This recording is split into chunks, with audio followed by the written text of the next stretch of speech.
What is up, guys? I am pumped about this one. I got to have Brian McQuilkin in the studio today. We dive into a lot of cool things, core values, mission, vision, values, some how to run and operate and kind of, deal with employees and how to best tailor things for certain people. A lot of fun stuff. So I look forward to this one. Also, I apologize. The audio got a little jacked up, but a lot of good information. So make sure to watch it through. I still remember sitting down with our US implementer saying like, hey, I want to grow. So that's all our leadership team. I want to grow. I think we should grow here and grow here. And then Dan, he says, hey, look around the room. Em, can we do that? She's like, nope. Joan, can we do that? Nope. Jake, can we do that? Nope. And they go, Brian, do you know why we can't do it? Welcome to the Media Core Minute Podcast. I'm your host, Josh Langmaid. Today in the studio, joined by Mr. Brian McQuilkin. Brian is the co-owner and integrator of Active PT. And how many locations do you guys have? 14 right now. 14. That's wild. We have 9 communities and 14 locations. That's awesome. And Brian is, when you sent me this, I was like, this is the biggest intro I think I've ever done. No, you don't have to do it. Just say I'm a PT. I'm a PT. And he's very certified. Let's say that. Yeah, don't say them all. Don't say. We'll just list them in the video. But no, Brian, it's great to have you on. I've been excited about this one. You are the only person that has given me homework for one of these to take on the test. So I was excited about that as well. Yeah, thanks for inviting me to come on this. Absolutely. Yeah, I'm excited to dive into your 7 tests too. Yeah. No, it was a really unique thing, and it's something that, you've obviously integrated into a lot of your business, and, kind of opened my eyes to going like, this could actually help probably a lot of different things. So I'm excited to do that later. We're kind of starting off, just for people listening. What is Active PT, and what do you guys do?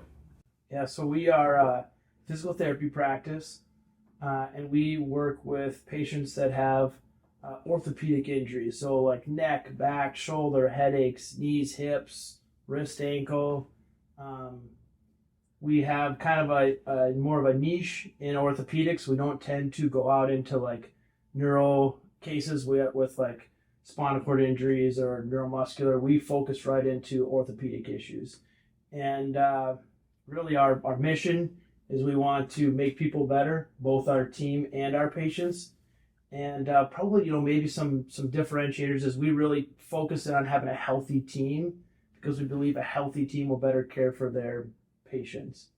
So we spend a lot of time. So how is that different, from what you're doing from like going to a doctor or going to like a chiropractor and stuff like that when you have some of those pains or injuries? So the cool part about it, at least in Minnesota, and it's the same way in most states, but in Minnesota, you have direct access, which means you can come directly to a physical therapist, and then we work with physicians and PAs and NPs and different providers, dentists, in those situations where like there's more needed. Maybe there's imaging needed, maybe there's another consultation needed, but people can come directly to a physical therapist. And the cool part about our gig is we have the ability to use our hands, we have the ability to use inanimate objects with like needles and cups and bands and weights to get people better. Yeah. We don't need scalpels. We don't need meds.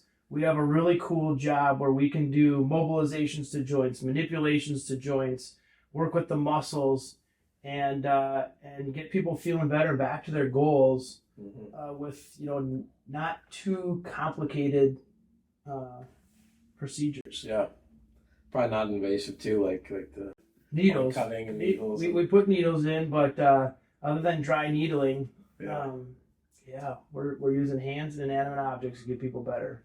So why physical therapy? Why is that an interest to you? Yeah, so I grew up, my mom, who's like a saint, she's probably one of the nicest, greatest people. She's a nurse, so she's like caring for everybody all the time. My dad's a biomedical engineer, and he started 3 businesses. He had MedWave, CardioWave, and InnoPix, and very intelligent guy. So kind of finding something where there's like maybe a more... Are those medical devices or like what is it? So he does right now it's more infrared imaging and disease detection. So that's probably where some of the entrepreneurial side comes from. And knowing what that life looked like growing up. Because did you grow up here, Rochester? No, I grew up in Plymouth, Minnesota, up in the cities. Okay. And then moved down to Iowa for undergrad. Loved Iowa City. Bagged the Gophers, became a Hawkeye fan, diehard Hawkeye fan. Win or lose, there's just so many fans that come out and go Hawks. They've just been fantastic to follow. But then came up to Rochester for Mayo PT school. It's a small class PT school of like 21 students in our class and fantastic professors, and it's just a great program. I was going to say something about the Hawkeyes. I never really thought of them, and then I saw it obviously on here, and yeah. we actually just did a project down there working with a construction company that's on campus, working with for the wrestling team. They're digging down, I think 50 feet or something like that, a big hole. On campus, and they're going 100 to 150 feet, I forget what it was, into the stadium. So they're going to build a building, elevator, tunnel into the stadium, and it was something for the wrestlers, so they didn't have to be outside or something like that. And that's awesome. I was really interested, but yeah, so our guys have been down on the campus and in there and talking to some of the coaches. It's an awesome campus. In the summers I worked at a PT clinic, and then I worked at grounds at the University of Iowa. So it'd be mowing and shearing and rocking on campus, but I didn't get to do near Kinnick. That would have been fun. Yeah. Because you have the entrepreneurial side, do you think, from your dad, or when did that really come about? Hey, I want to be not just in PT, but running something. So when I was in high school, my mom said, hey, why don't you just shadow some different things? I wanted to either be a pilot or a radiologist, an accountant, or a PT. Kind of a broad Yeah, so why those? Yeah, so I still think I could get a pilot's license. I want to get it at some point. You should. I got a buddy who got one. Yeah. And I'll do it at some point. It's just a time commitment. We have 3 kids, and they've got a lot of stuff too. I've looked into that too. And you got to put a lot of hours in with the trainer. And yep. Yeah. And so then accounting. I've got to do accounting now. Yeah. I don't know why radiologist. I don't know where that bug came from.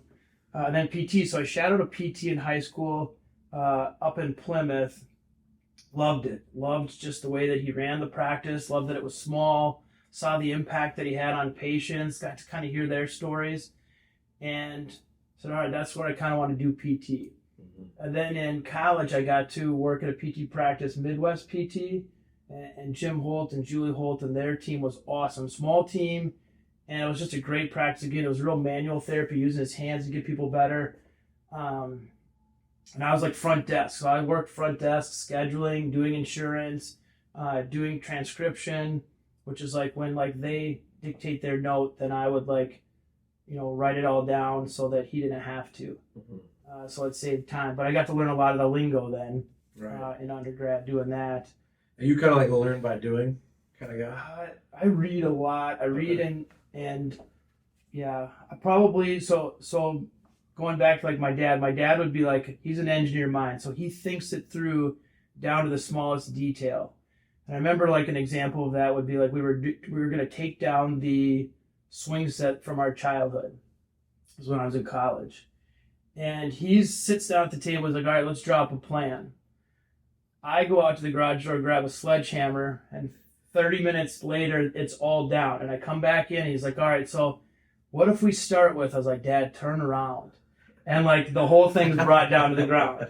And he probably would have done it really methodically, and there would have been nothing, undone at the end.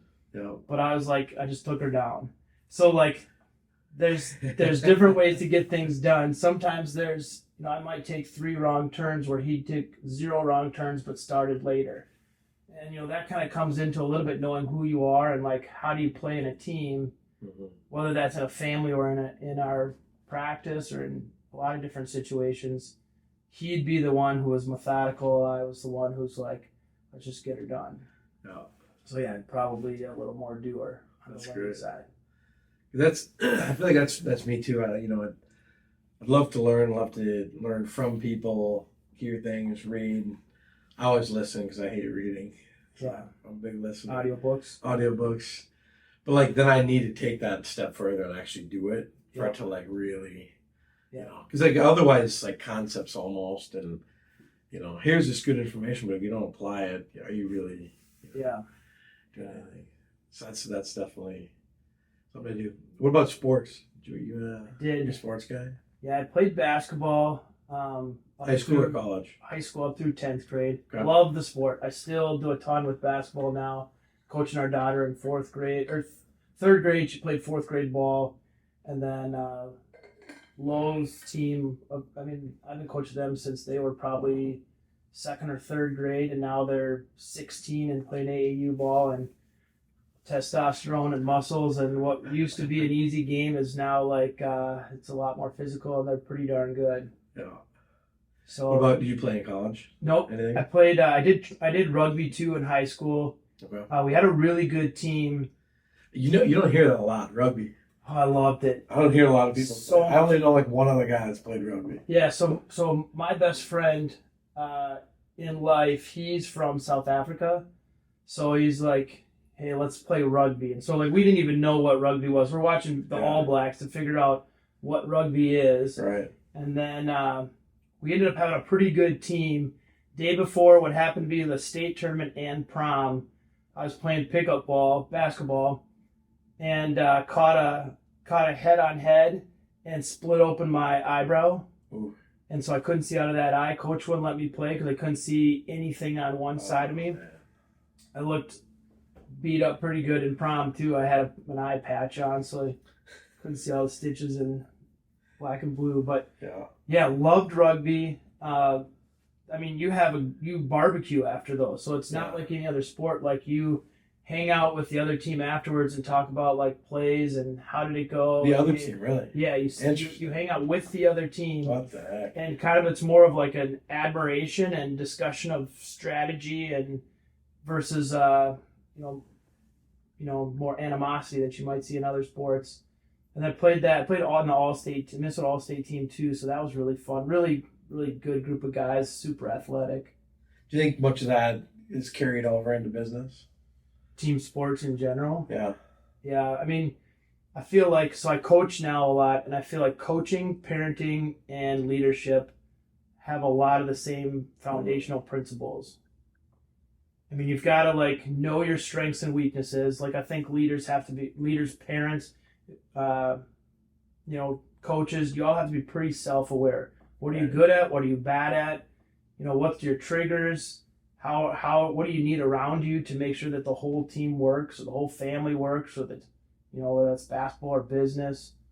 The self-aware thing was interesting because we'll dive into the test later, but when I was reading some of the descriptions, well, that's me.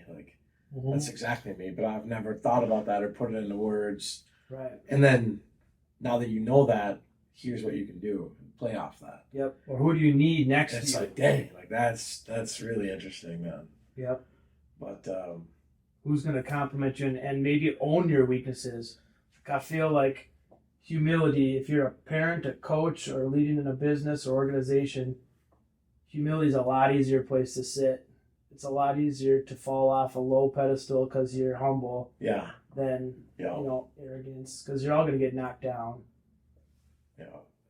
So, kind of going back into, because obviously, active PT, right out of college, you're graduating, you're working. How do you kind of get in? Where does active PT start fitting in? Sure. So.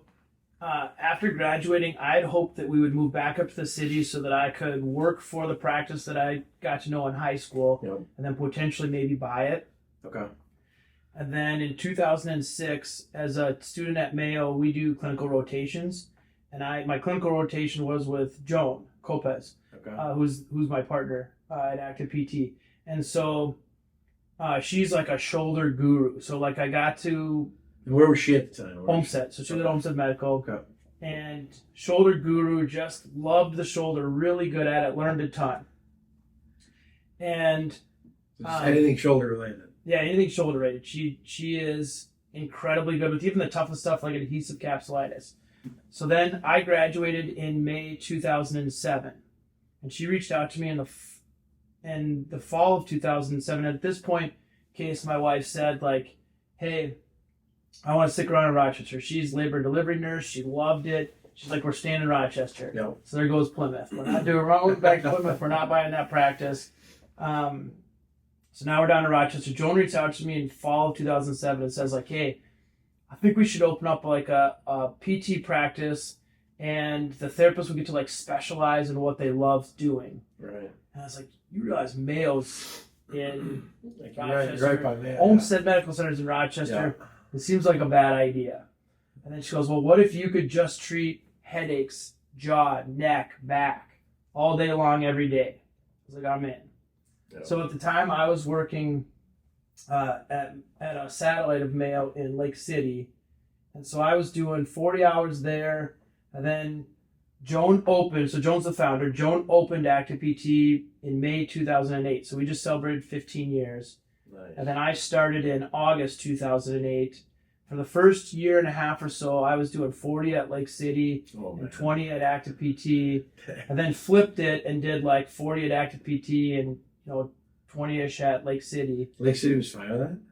Well, I was helping them get to their next therapist when I went to 20. Okay. And like, as long as I think Rochester, Lake So they City. knew you were like, Yeah. okay, yeah. We were marketing. We were doing, Yeah. at that time, I think we were in newspapers. We didn't have fancy commercials at that time.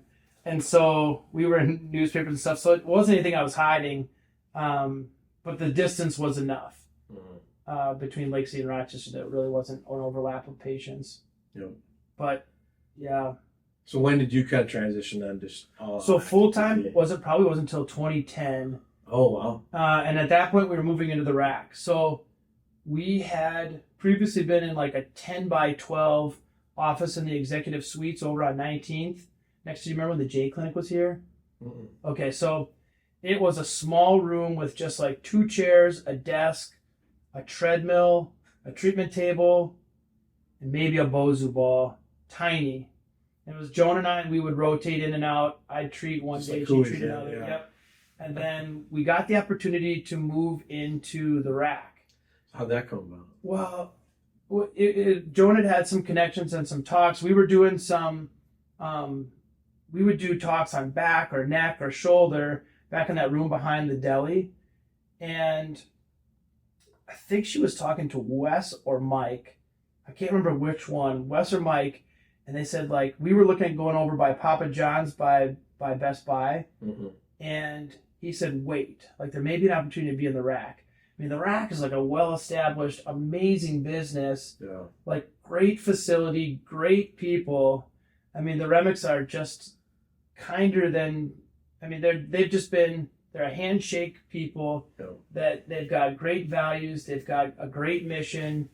And so to have an opportunity to be inside the Rochester Athletic Club, I was like, Yeah, we'll wait.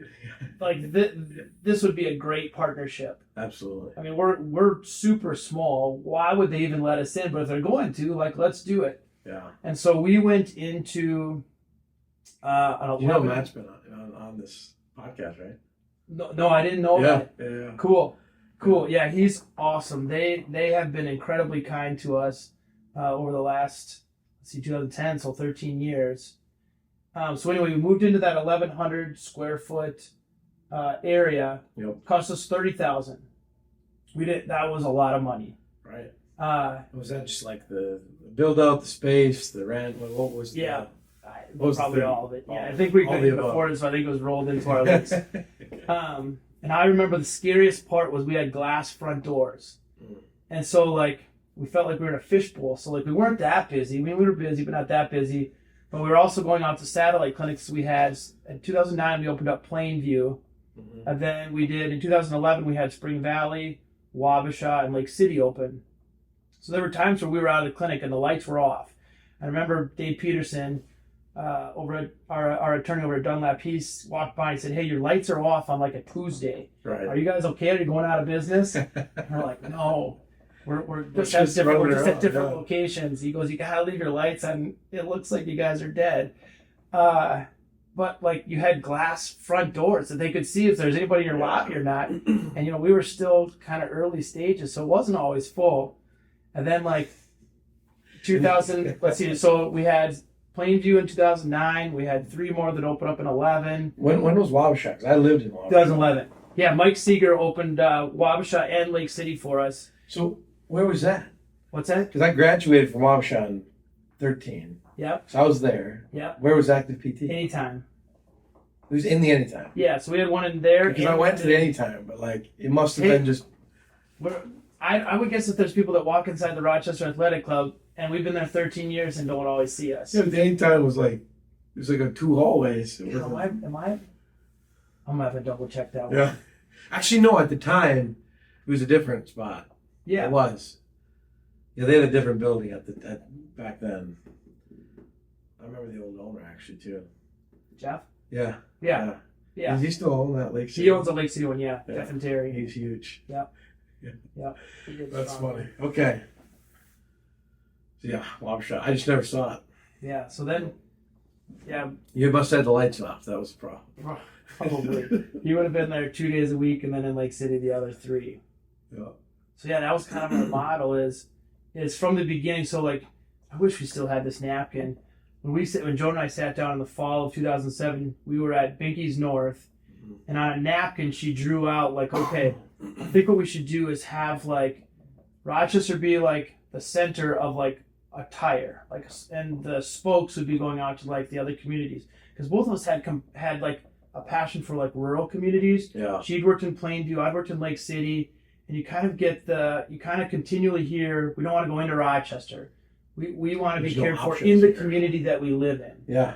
Yep. And so she kind of drew on this napkin of like a tire with spokes, and we're going to go out to these different communities around Rochester and try to bring really good care right where they're at. Yep.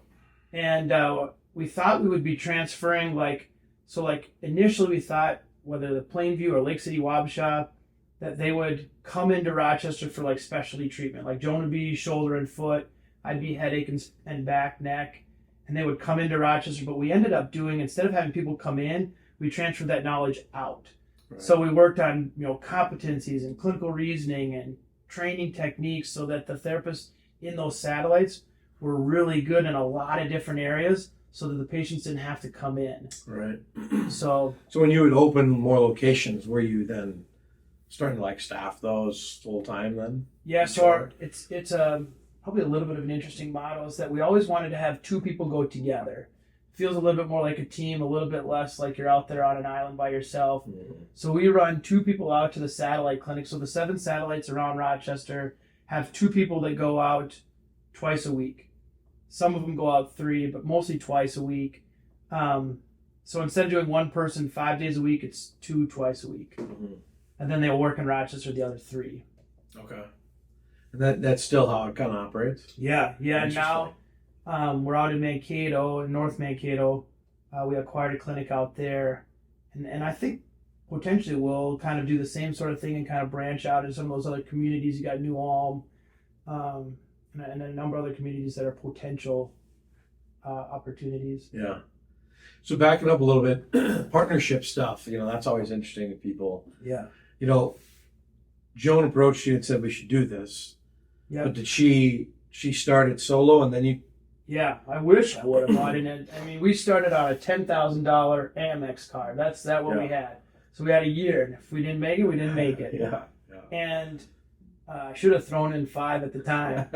I probably didn't have 5 at the time. I was just out of school, and we were broke with a kid, but loved what we were doing. So I didn't buy until probably 4 or 5 years later, and so that later that year in 2008, you were just working. Oh yeah. So you didn't have ownership then. Nope. Okay. Nope. So I ended up. You went the expensive route. You waited until it started moving. I know. We definitely. So she's always treated me as if I was an owner. Right. So like we'd be talking stats, and we'd be talking P&L and cash flow, and it was all in from the beginning. Yeah. And we both have similar values as far as how to take care of people and how to do business, how to do life. So there wasn't really like difficulty then when we said like, I'd like to be a partner. I'd like to be an owner in this. I'm putting a lot of time, a lot of energy. I love active PT. Yeah. I want to be a part of owning in the pie.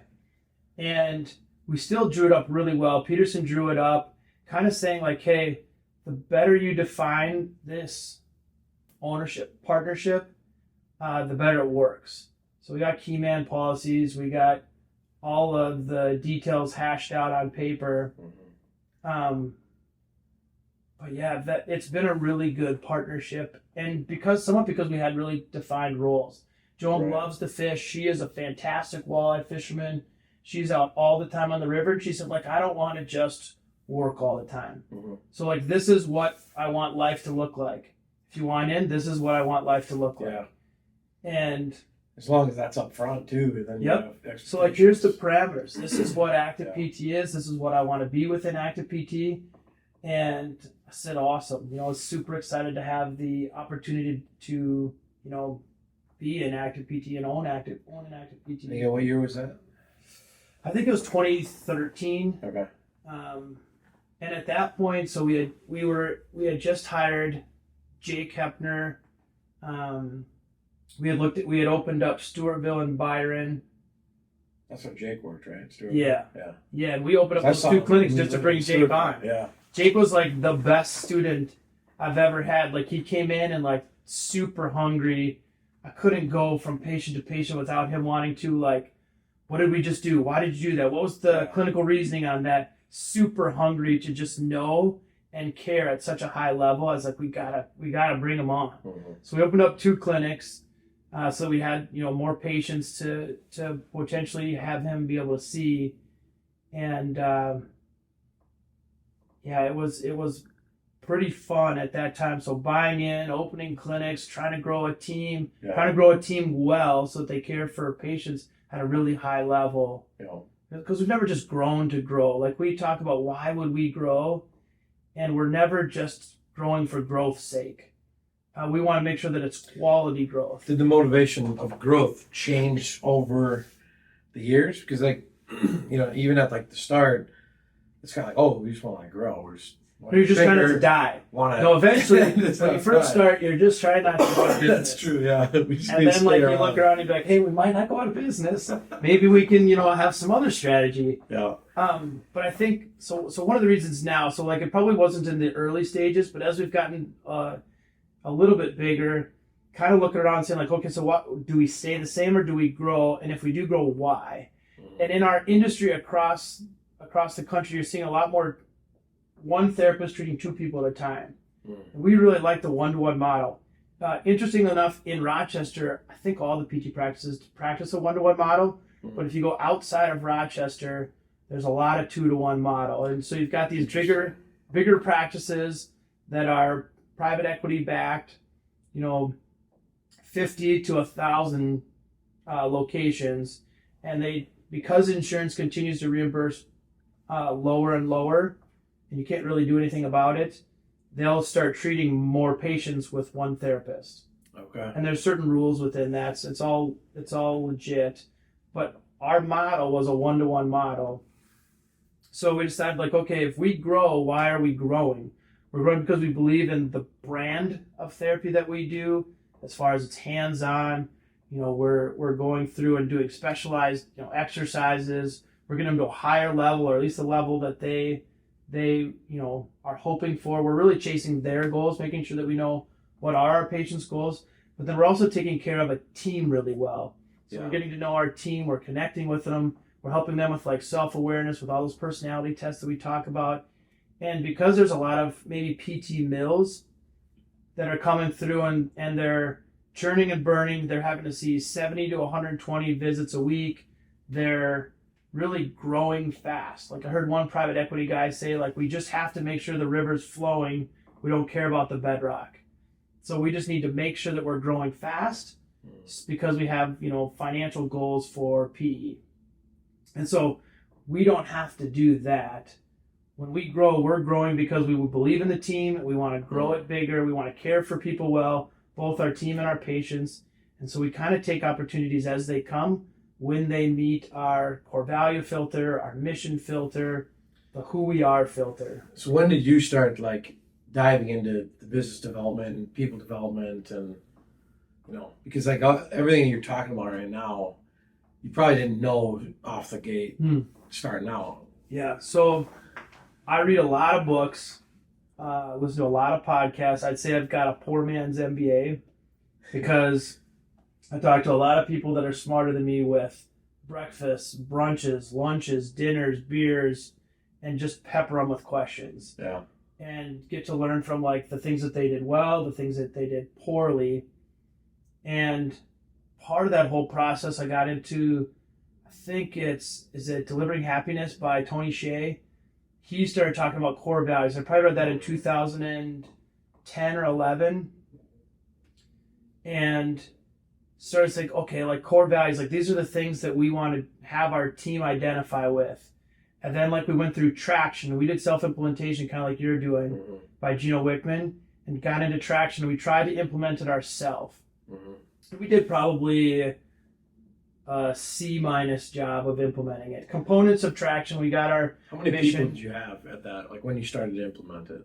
Self-implementation, we probably had maybe 10. And So they kind of say like don't really do it until you have at least 10, right? yeah. So we did that in 2012. And then in December 2019, Joan found Dan Hawks. And he is now our EOS implementer. And so that was right before COVID. And many practices were going out of business. And we were able to not only like survive, but then kind of have like a really good plan on how to come through COVID and go out. I mean, as good a plan as anybody has during COVID, because that was something that, nobody really had faced prior.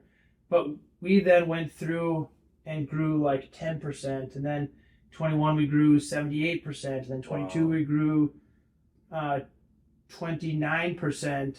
So like we started to kind of grow because we were much more focused. We knew how to take care of a team. With those core values, we hire by them, we fire by them, we review, we recognize, we reward. It's like we really had a filter for how do we grow a good team. Yeah. And then once you put a good team together, like that's hungry, that knows how to care for people at a high level, it just kept growing. So how does your leadership structure work or like look?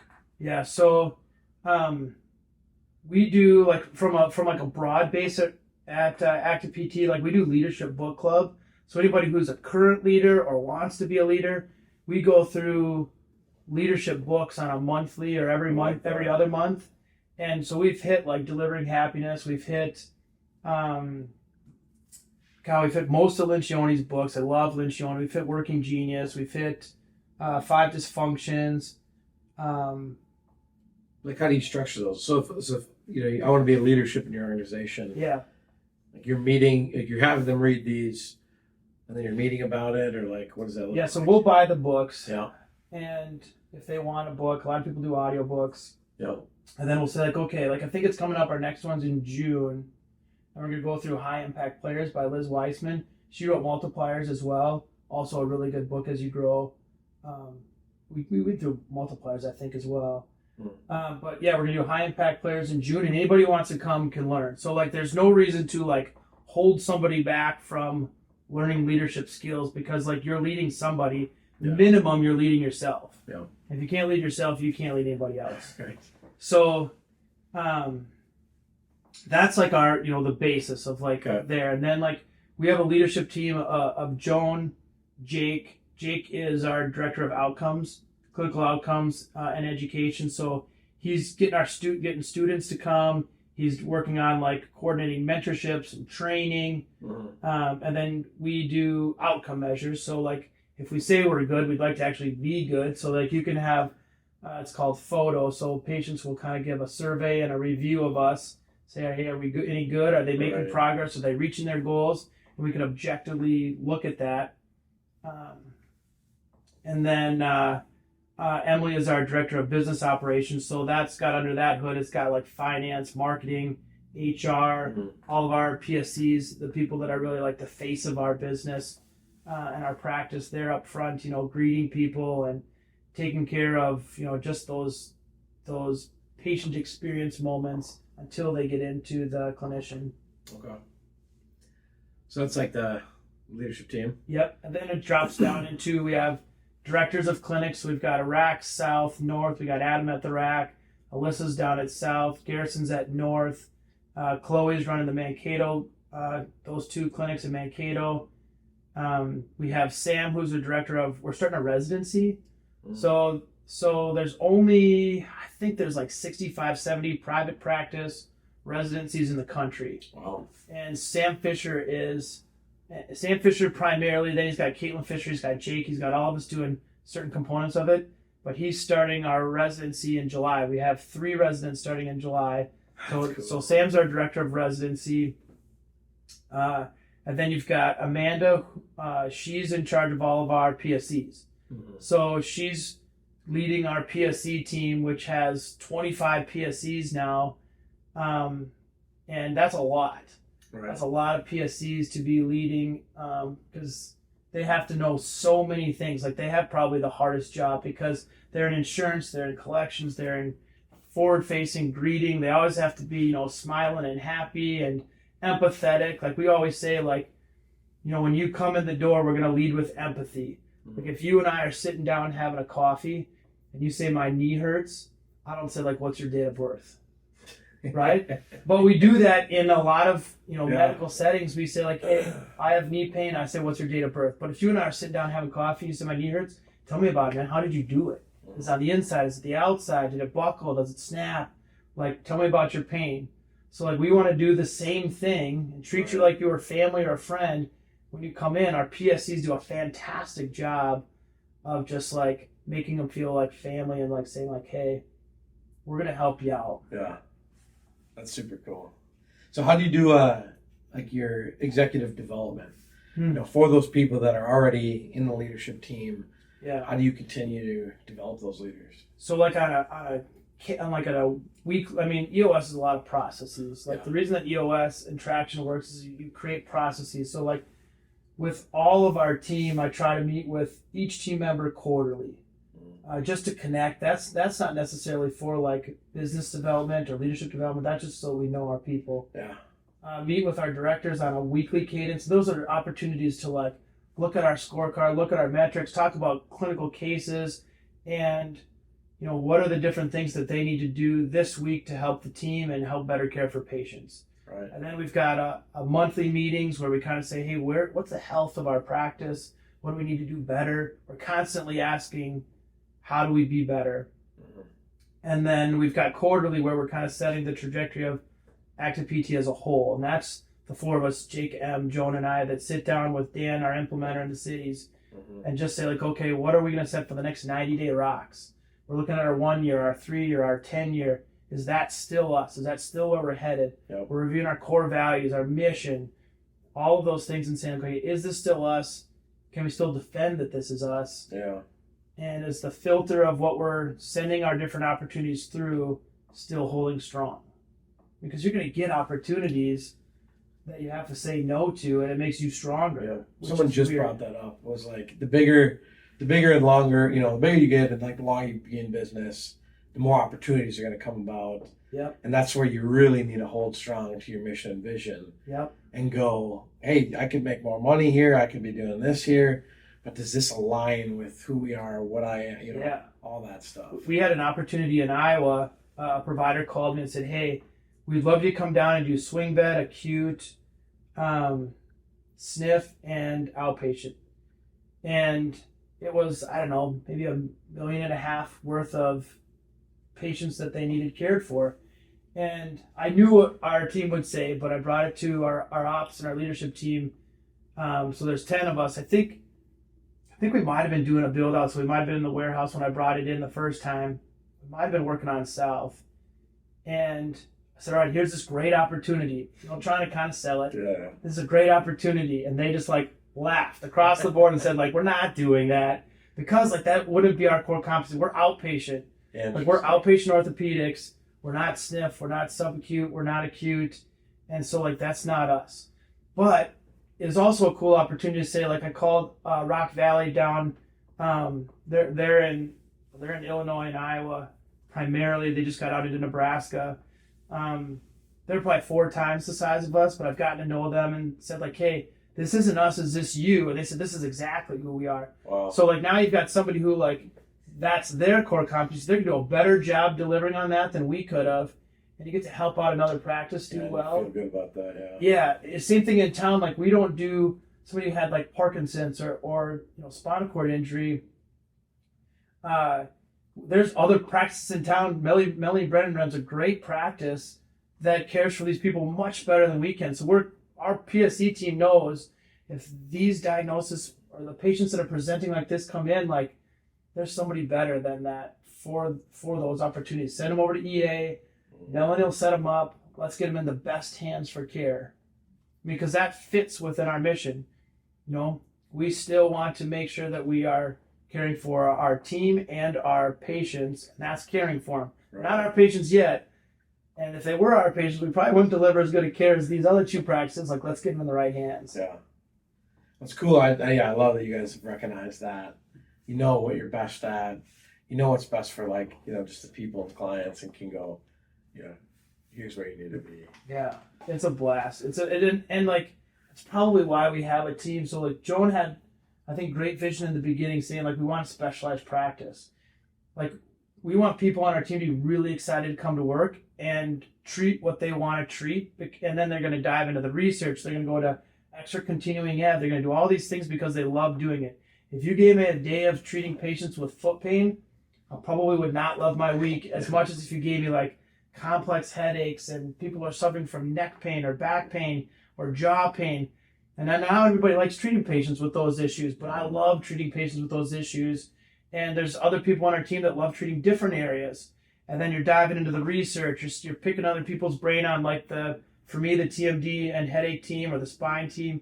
So, like, hey, have you seen this before? And you're excited to talk about it. Right. Like, if you give me plantar fasciitis, like, I'm probably not going to be that great at it, and I'm not that passionate about it. But there are people on our team. Kayla crushes treating patients with, like, runners and, people have plantar fasciitis, and she loves treating people's feet. Right. So when you can put somebody in an area that they're passionate about, I think that helps our whole team and for sure helps our patients. So what are the things, I would say, in general, you're probably one of the faster growing companies around. I'm not saying that you're the biggest, but you've grown very fast. What do you think, number of locations wise, people wise? It's been moving. What do you test that to? Good people. Yeah. Like, I think the ability to have a good team of people that love what they're doing and that they care for the other people on the team, it makes coming to work enjoyable. Right. To know that you're surrounded by other A players that are trying to do their best by Active PT, the best for our patients, like, that's energizing. Like, today, it's Wednesday, so it's Wisdom Wednesday. So flowing through the Active PT chat, we have 80 people on this chat, is all quotes, proverbs, stuff that, like, are just motivating. Yep, Ellie starts it every Wednesday. We do Wisdom Wednesday, and she puts it through there. Thursday, we do Thankful Thursday, so we're going to do Gratefuls. They're going to be flowing through there all Thursday. We start every meeting with Gratefuls. So, like, I think it's the culture, it's the people, we get to help people every day. Like, I think that's one of the reasons why we continue to grow. And we're doing the things that we love, too, and avoiding those things that maybe we're not. Well, it's fun because a lot of things that we've talked about, too, in the business development realm are why the people are so excited about things and why the culture is so good. Yeah. And then you just have to match the right people with your organization. Yeah, right. There's the right seat. There's some Jim Collins now. Yeah. So how do you deal with people that aren't the best fit? How do you figure that out? Yeah. So that's okay. So we'll talk about this at some point. So I'm an Enneagram 8-7. So for the most part, that 7 side of me thinks all people are great, which can be a weakness. Wait, you're 8-7? Yep. I'm an 8-7. Are you really? Yeah, 872. Yeah. Got some helper in you too. So like I think the 7 side of me sees most people as genuinely good. And so I probably believe in people to the point that it could hurt us at times. Right. But because we've got these core values and we say like you are these 6 things, we do hire and fire by it. There have been times where like your core values can push people out and being okay with that. Right. So we have had people that have left and like let's say so we do a core value review, a people analyzer, so that's in your book Traction. Mm-hmm. So that's EOS. So we do a people analyzer 30, 60, 90 days once you start on Active PT and then every year. Then in our interview we ask questions that try to draw out are you a core value fit? Mm-hmm. And we've had people that applied that were fantastic as far as their clinical reasoning. Yeah, skill level. They nailed all of the answers, yep. But had a component of them that you would say like, gosh, like we're a humble team. Mm-hmm. And working with that person, they give off a sense of arrogance. Right.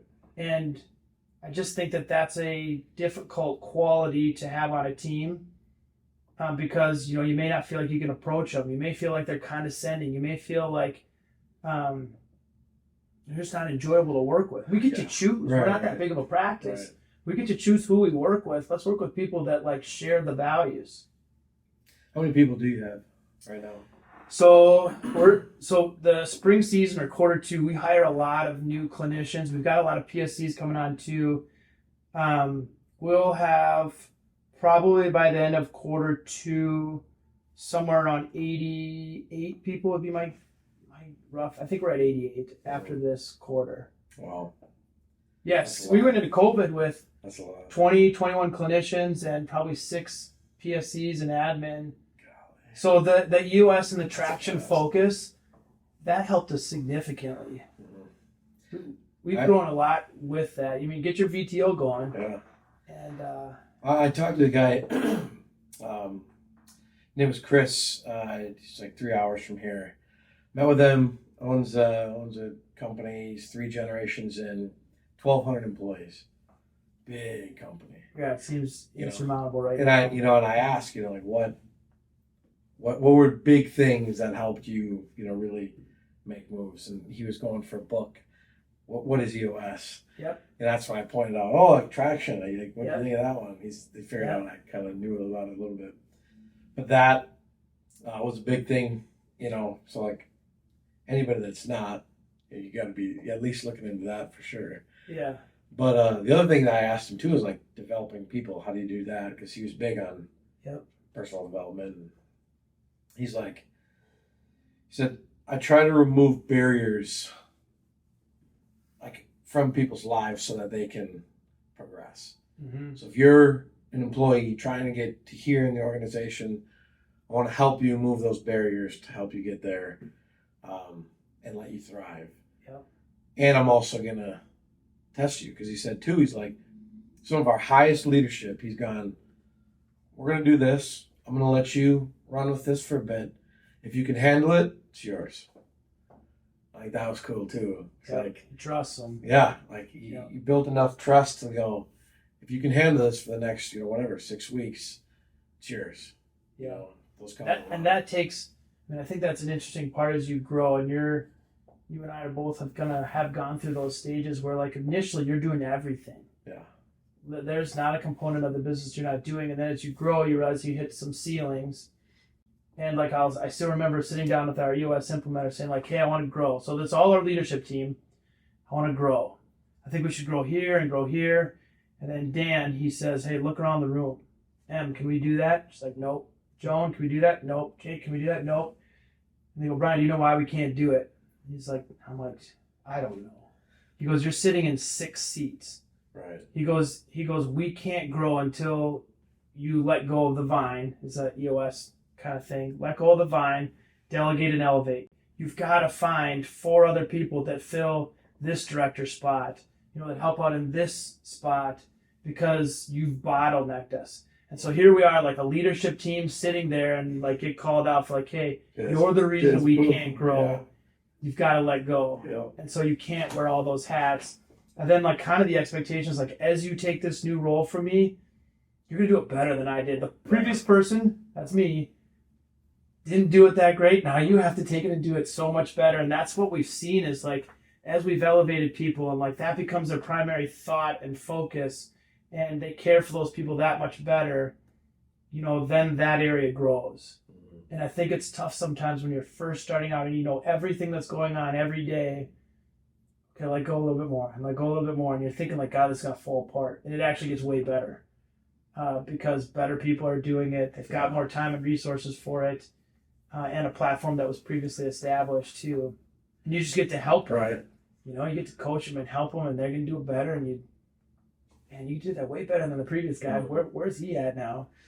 That's funny because right before this, I met with Ben, our C12 forum leader. Yeah. And I filled out a document before we met, Yeah. before we talked. And, you know, one of the questions was on basically like, what's holding you back? Yeah. And I literally wrote down, I need to get out of my own way. Yeah. And he's like, you know, talk to me about that. And I said, I'm trying to hold on to too much, and I need to focus on bringing the right people and then spending time developing them.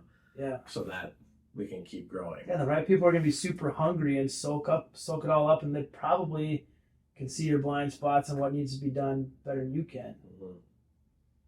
So I really like that. We're going to dive into your personality test. Let's dive into it. Should we tell them what it made you do? So our leaders do 7 personality tests. We do Working Genius, Enneagram, Love Languages, Temperament, Kobe, and Crystallizer. Did I miss any? So I did Myers-Briggs, Enneagram, Love Languages, Crystallizer, Kobe, and Working Genius. Yeah, sweet. All right, so I got all the other, you know, the things right this is here. fun. Okay, so you're a visionary naturally. Would you rather see like just these or like the? No, read off These the letters for your Myers-Briggs. What do you got for letters? So ESTP T. Man, you're extrovert. I never would have guessed it. Cool. Okay. Which and I haven't. I took these and I put down the answer, but I really didn't dive into like what they all are. Okay, so Myers-Briggs I take away. Okay, let's just start with your extroverted. Let's go to Enneagram. So you're a type 8, which is the challenger. 7, I believe, is called the optimist, and 2 is the helper. 2s are like the salt of the earth. Like you need people around you that are 2s because they're always going to help, probably to the point of burnout. They're the person that like will always help you move, will always say yes to like hearing your sob story and make you feel better, but they can struggle with like burnout. So that's where like you get to know your team, you get to know like what are their strengths and weaknesses. Yeah, 8, you're the challenger, so you don't mind sitting in conflict, having tough conversations, but like the thing about 8s is like, I think the examples of 8s in history are like Winston Churchill, Martin Luther King Jr. as a healthy 8 and as an unhealthy 8 like Joseph Stalin. So like you're going to be like pursuit of justice and like fighting for the underdog and trying to, you know, help people through your assertiveness. But if you're in an unhealthy state, you're going to like destroy people that are getting in your way. Yeah. So well, yeah, have fun with that like the blunt, willful, domineering, forceful. Yeah. You know, rageful, like some of those things. I'm like, dang. Right. But it's good that you know that and you say like, okay, when I'm healthy, I'm fighting for an underdog. Yeah. You know, I'm fighting for justice. I'm fighting for a good cause. But if I'm unhealthy and somebody steps in my way, like I might plow them. Right. And then you say like, you get to throw your hands up and say like, hey, you know, today I was unhealthy and I plowed you and I'm sorry. Yeah. Because those days will happen too. Because what was your? You're an 8-7. Yeah. Yep. Love languages, acts of service. Okay, you're gonna need people. You're gonna need some 2s around you, man. Yeah, acts of service. Yeah, quality time, stuff like that. But yeah, acts of service was big. Yep. Crystallizer, you're a visionary. That doesn't surprise me. Kobe test, you're a quick start. So the 4 is fact finder. Let's see, 3 is. Yep, follow through. You're a 7 on quick start. And then implementer, you're kind of mid-range at the 6. Yeah, quick start. So you're going to take ideas and want to run with them fast, and which would fit with I think your Working Genius was wonder. So wonder or ideation? I think it was Ideation. So your ideation and discernment. So ideation and discernment, that combo is the same as Pat Lencioni's. So it's pretty solid. But it means like you'll come up with a lot of different ideas and inventions, and you'll also start to discern them. Whereas if you were like wonder and ideation, you might just be kicking out shiny objects without kind of thinking them through. So that's a wicked combination, that ID combination. So, which I think that changed, as I've been doing it more. I feel like at the beginning it was just like everything and whatever, like just let's do it. Yeah. Let's try it. Let's do it. Yep. But then like the further I've gone, I'm trying to like be smart about it too. Like Yep. This really excites me, but I also want to make sure that like we can do it and like how we can do it. Yeah, and that might change too. Like, so you for your crystallizer, you had visionary as like the predominant thing, but you had a high score for integrator as well. As you get more and more of the right people on your bus, you might find that you get to focus more on visionary. You might like that more, even if you still have some integrator. I think it's probably some of like the controlling and letting go that I'm struggling with. Yeah. Too, because like a character try to do this and then it's not done how you want it. It's like, all right, I'm gonna take it back. I'm gonna do it now. Yeah. Somebody might say that's a bad training job though. Yeah, that's true. Because you're probably not a details guy. Yeah. So you're training somebody the details of what you expect without maybe seeing or knowing the details yourself. Absolutely. Because that's where like that working genius is kind of fun, because you've got wonder and ideation, and then as like the shiny objects get gathered, then they get funneled through like discernment. Like, are they good ideas? Can they be galvanized? So G's like galvanizing. And then you get into like tenacity and enablement. They're the dot the I's, cross the T's. When you get past the discernment and it goes into like the final stages of a project, like you probably need to hand that off. You probably don't like it. Right. Once you get through ideation and discernment, yeah, you're probably not dotting I's and crossing T's, but somebody else is loving that and good at that. Yeah. And you just like I'm bad at like, the complete follow through. Yep. Like I like this, but then like I need you to just like button that. You get to about 75%. Button this up, so then we can yeah. And you have a button up person. Kind of. We play around with that. I'd love to see Jake and have him take all these. Oh yeah. And just cross, like what? Because like we're all gonna have strengths, we're all gonna have weaknesses, and part of the reason that we take like these 7 tests, one is I read too many books and too many podcasts, and I'm a fact finder, so I like to know more and more details about who we are. But that self-awareness, it says like, okay, you're weak in the final stages. Okay, so like if you're in that stage all the time, you're gonna be frustrated. If you get to come up with new ideas, bounce things, off, draw new things up, and then kind of think about are they good ideas or not, you're in heaven. Right. You do that 7 days a week, you'd love it. And it's okay that your strength isn't the final part, because somebody else's is. It's okay that I love treating headaches and jaw and back and neck, and because somebody else loves treating patients that suffer from shoulder or feet issues, right? Yeah. Somebody else has that expertise. I love, I'm GT on Working Genius, and I love the integrator role within like the EOS verbiage. So I like operations. I like running. I like our team, our culture, putting our time into that. Yep. If you made me come up with brand new ideas and new inventions all day long, I'd struggle. Yeah. I'd struggle. I'm a poor man's visionary in that I can fact find good ideas. If we say, hey, we should go to this new community, I'll fact find, research it, and tell you, hey, we should do this as if it was a brand new idea, but I fact found it to know that it will work too. Right. Whereas like a true visionary is throwing out ideas that are, not researched, no clue if they'll be feasible or not. They just throwing them out there. I think of like somebody would be like a flaming visionary. Do you know Wade Beavers? Yeah. He's got idea after idea after idea, and I think that's where new inventions and new platforms come about. That's not me. Give me the idea, or let me cast a small vision, and then I can integrate and operate that. But and be okay with that. And you have everyone to take this. So everybody who joins our team takes Myers-Briggs, Enneagram, and love languages. Yeah. As you get more and more into like leadership, then we have you take the other ones, and I'll throw a temperament on there too. So that's the 7th one. So it's Myers-Briggs, Enneagram, love language, crystallizer, Colby, working I think you might even genius send me temperament. and temperament. Yeah, but I gave you 7. So this is where the fact finder in me gets a little exhausting at times. But I know that about myself. Right. Well, it's super cool because like that's how you probably do a lot of development, is because you know this stuff.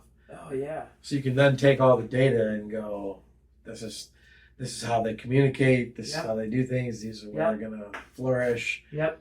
So And like, not everyone's the same. We can't do it all the same for everybody. so like so if you go back to Enneagram, like your ones are like your reformers and your perfectionists. Sam Fisher, Jake Hepner, like they're really good at they're type 1s. You can give them process and detail work, and they're really good at dotting I's, crossing T's, the kind of stuff that you said like can be tough. They're very good at finding those critical details that matter in the process, so that when we're training people, which is Jake's job, or like doing the residency, those details matter when you're bringing somebody new on and want to make sure they're a high level clinician. That's interesting too, because like even Jake and I right now, like if there's something that needs to be like written or like thought about, like I'm good at just dumping stuff. Like I can just You're a good delegator. yeah, I go no, or like writing it too. Like I'll just put all this stuff down, but it's like And are they to me it makes sense. tasks? Well, no, it's it could be anything. Like if we were writing a blog or a job description or a training or like whatever that is. Yeah. And he'd go like, well, I don't really know where to like start. I'm better like putting it down and then giving it to him, and then he's better at having something to go off of to like revise. You might be your integrator. And then it's just like, so yeah, it's fun like that where you're. And it's your brother too, so that's pretty fun. Yeah. If you guys compliment each other like that. Yeah. Well, yeah, I want to see where like a lot of our stuff matches up, just growing, having like that same background and culture. And you've seen my spreadsheet where I've got a spreadsheet of like you have like 20 team members and like all of their 7 tests and how do people stack up on there, and then as more people take the test, I add them to the Google Doc. Mm-hmm. Yeah, it has like you basically got like a player card for each like person, like strengths, weaknesses. Yeah, and the good or bad thing is they can see all my strengths and weaknesses too. And like when you're vulnerable and you say like, hey, here's me at my best, here's me at my worst, here's my strengths, here's my weaknesses. There's a vulnerability to that. Like Craig Rochelle will say like, people will be impressed with your strengths, but they're going to connect with your vulnerabilities. And I think like as leaders, like we're going to screw up, we're going to make mistakes. So you might as well own them, share them. Yeah. And then we all can learn from them together. I like the best and worst, showing that. Yeah, just like the worst side too. Yeah. And what that can look like. Because we have it and everybody sees it, so you might as well, M&M it and say it beforehand. Like, this is who I am. These are my, flaws. This is where I'll screw up. Hey, I just screwed up again. And I think that helps because then other people can make mistakes and own them and share them. And now you have a culture that, like, we're not too good to say we screwed up because our goal is to be better for our patients. No. So, like, tell us that we screwed up. Our patients tell us if we screwed up. And if you're not receiving feedback, guess what? It dries up. Yeah. If you get defensive or if you get, and I have, there are times where like you hit a chord and you're like, God, I wish I would have handled that better. But like if you can receive it good and you can keep hearing the noise saying, hey, where can we get better? You will grow so much faster. I love it. I love all this stuff. And the more I dive into it, it's more interesting. As you go. And it's kind of like, so in PT, we have like clusters. Like there might be like a rotator cuff cluster. So it's 5 or 6 tests that make up and says like, okay, now I have a rotator cuff, pathology. Or like for the neck radiculopathy, there's a cluster. I look at personality tests. Like if you took any one of them and did a research, study on it, is it going to stand up? Probably not. But if you have 7 tests and you can say a cluster, this kind of looks like who I am, right? You're going to look visionary and idea across, most of those tests. Well, you're probably an idea guy. Right. So not one of these tests, you're going to look at the research and say, yep, that's the one test. 7, you get a pretty decent idea. Right. And it's fun to see how like a lot of them like match. Like this says you do this, but this also says, so you can, right. And then you look at an Enneagram, you look at what are like the bad sides of an 8 or the bad, what's unhealthy look like. We used to do this. We don't do it anymore.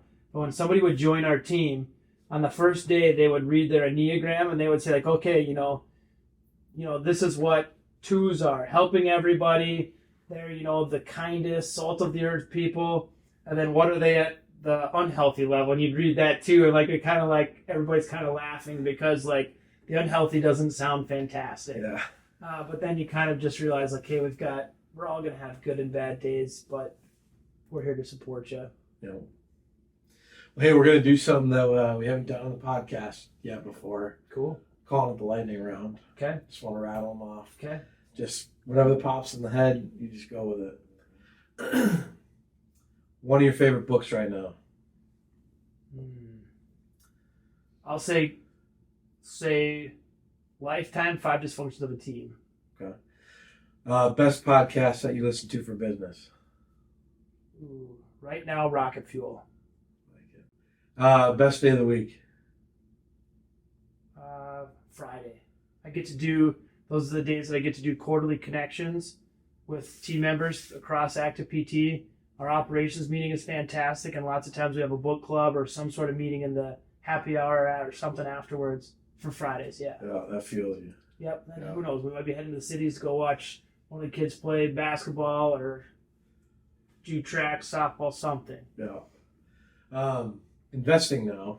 Yep. Real estate or acquisitions? For Active PT or personally? Personally. Let's say both. Yeah. We'll see depends on the resources, but I'd always say both. Yeah. How many cups of coffee are you a day? Depends. If I'm sitting chatting with you at 5 West, 7 or 8. If I'm sitting down working, I'll have a half cup still there at like 3 o'clock that's cold. Who inspires you? Oh, lots of people.